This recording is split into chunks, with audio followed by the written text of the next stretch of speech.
I have 2 kids, Clark and Kent. While they have the same father, only one of them is biologically my child. They were born within 6 months of each other. The boys are currently 6, and for various reasons I have full custody of both of them. I didn't speak to anyone in my family for several years, and we got back in touch in 2019. Due to the boys' ages, my family know I couldn't have carried both, unless I have the gestation period of a hamster or the longest labor ever. I have explained to them how this all came to be, but in my explanation I neglected to tell them which was my biological child. Due to my ex having a type, the other woman looked enough like me that the boys could pass for twins. Same dark hair, blue eyes, pale skin, and both cleft chins and dimples. My brother jokes that they look like tiny supermen. People who know them refer to them as twins because aside from a few minor differences, they're practically identical. Frankly, if they were closer in age and I'd had full custody of both from the time they were born, I suspect I would have mixed them up a lot as babies. Shortly before Clark's birthday last year, my mum asked if she could see Clark's birth certificate. I asked why and she said she wanted to know the exact time he was born, so I told her. She asked if she could see the certificate anyway. I asked why. She said she just wanted to check. I said I'm his mother, I know when he was born. Then she asked the same thing about Kent and we went through the same conversation all over again. Mum eventually admitted that she just wanted to see the birth mother's name on each certificate, which isn't even how that works, and I told her as much. This led to an argument where my stance was that I'm their mother, biology is irrelevant. Mum says if biology is irrelevant then it's not a big deal to tell her which of them is biologically mine. I said if she's so hung up on biology, then clearly it's a big deal to her and I don't want it to be a big deal. Especially as the boys themselves don't know. Mum feels this is incredibly selfish, narcissistic, and overall wrong. She feels that if biology isn't such a big issue, then I should have no problem telling her whether Clark or Kent is my biological son. And that accusing her of potential favoritism or something similar with her bio-grandchild is an unfair judgment, with no actual reasoning to it. My boyfriend agrees that I shouldn't tell anyone at least until my sons have decided for themselves, if they want to know and want other people to know. But my entire family agree with Mum that I'm being unreasonably selfish and that my actions now are more likely to cause issues than Mum's potential actions later. I am a 35-year-old female just got engaged to my fiancé 37 male Sam.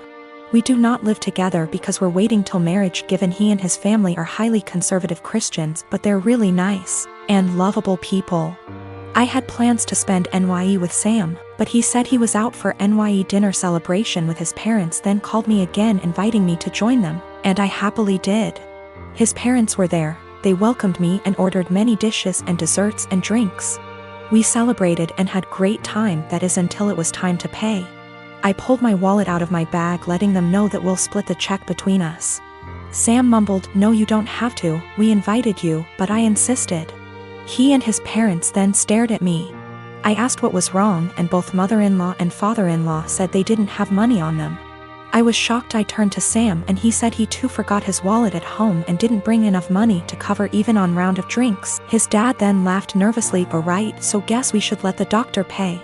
I was taken aback. I said I'm sorry, but no, this is just so much money to spend on one dinner by myself, and I didn't think I was expected to pay the entire bill.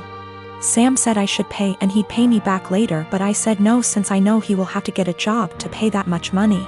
I said I'm sorry, but this isn't the first time I've been put in this situation by him and family, where I'm expected to rescue them after they somehow forgot their wallets and expect bothers to pay hundreds for their extravagant dinner. I told them I'll only pay for what I had and that's it. He and his parents were shocked.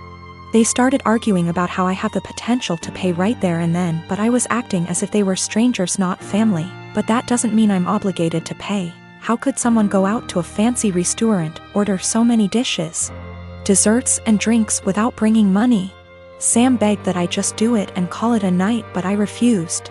The argument got heated, then I got up and walked out. Sam called later at 2 a.m. basically yelling that I ruined NYE celebration and made his parents suffer, because I refused to pay the entire bill. AMD instead acted selfishly and paid only for myself, after they were gracious enough to invite me. I told him how unfair it was for me to pay even if I have a good salary doesn't mean I want to spend it all on fancy dinner.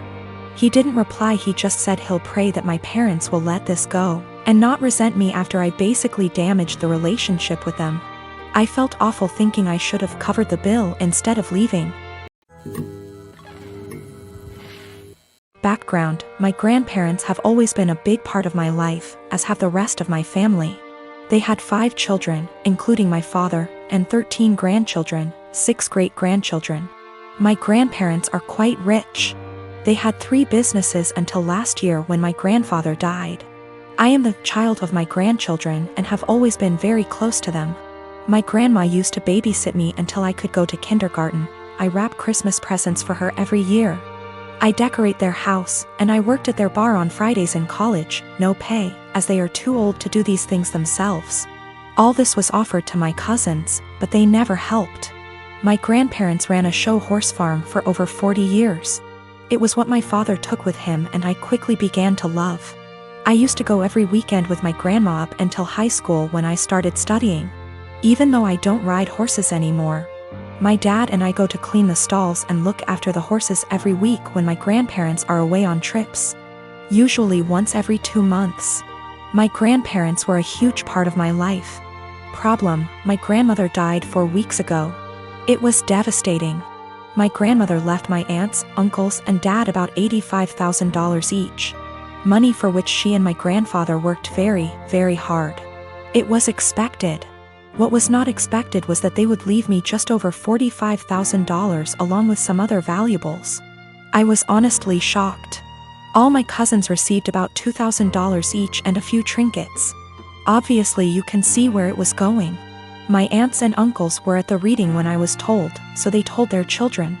Everyone except the parents is furious. My cousins, who are already adults, demand that I divide them equally. I don't feel like I should. I was very close to my grandparents and did a lot for them, but it's hard. My family is very tight-knit and we have holidays / monthly parties / dinners / etc. together, every year. I never expected money to tear us apart. This money can change a lot for me. I could pay off my $10,000 student loan and put the rest into my upcoming wedding / future kids / savings account. A small part of me wants to share it equally, just to have everyone together. But there was a reason they left this to me. They didn't do it to hurt anyone. I was the only one who visited them and helped them. None of them took the time to see them, except for family gatherings. But no one understands this except my parents. It seems to me that I alone destroy the family. My aunts and uncles won't talk to my father until I split the money, and my cousins won't talk to me. I only have a student loan and a car payment, so I don't have much debt, but it could give me a comfortable future. They all keep throwing in my face that they have families, house payments, college to pay for, etc. They keep saying I've been planning this for a long time, but I really didn't. I loved my grandparents. My fiancé tells me to forget about them and do what's best for me, but I'm a big family man. I don't want to split the money, that could really help me, but I feel like they can play with me, forcing me to choose between them and this. My parents also want me to keep the money for myself, as they think my family members are being ridiculous in demanding it. Is it right for me to keep that much? I feel like I deserve it. Is it right for me to put this money on my family? Or are the people I've been so close to all my life taking advantage of me? $45,000 versus $2,000 is a huge difference. PS, there is more in the will than I explained. Houses, classic cars, horses, farm, land, CDs, etc. The cash / checking accounts I was given is the only thing that seems to be a problem for everyone. I have inherited more money than my cousins.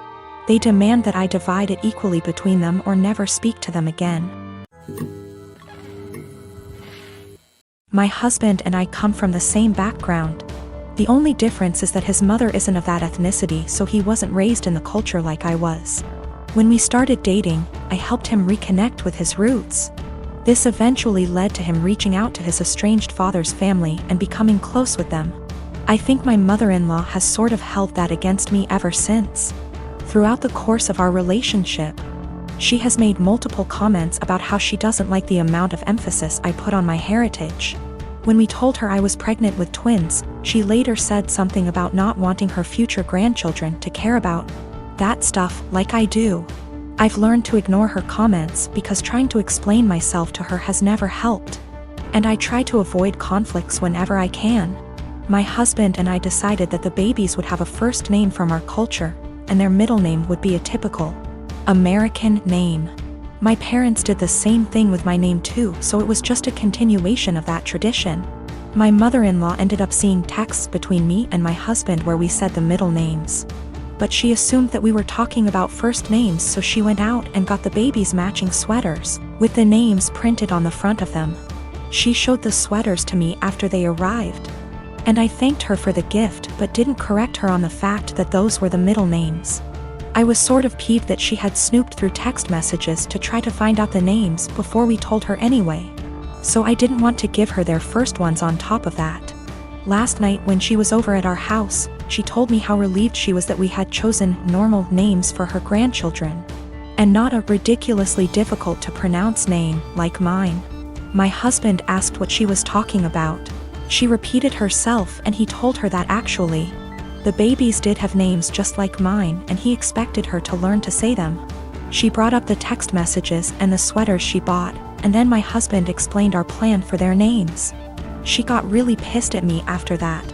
Said I let her look like a fool for accepting the sweaters instead of telling her the actual names, which we still haven't shared with her, and that she'd be calling them by their middle names since that's what she knows them as now. My husband ended up asking her to leave. And after she was gone he said he wasn't upset at me or anything but that he thinks I should have just told her she had the wrong info, instead of lying.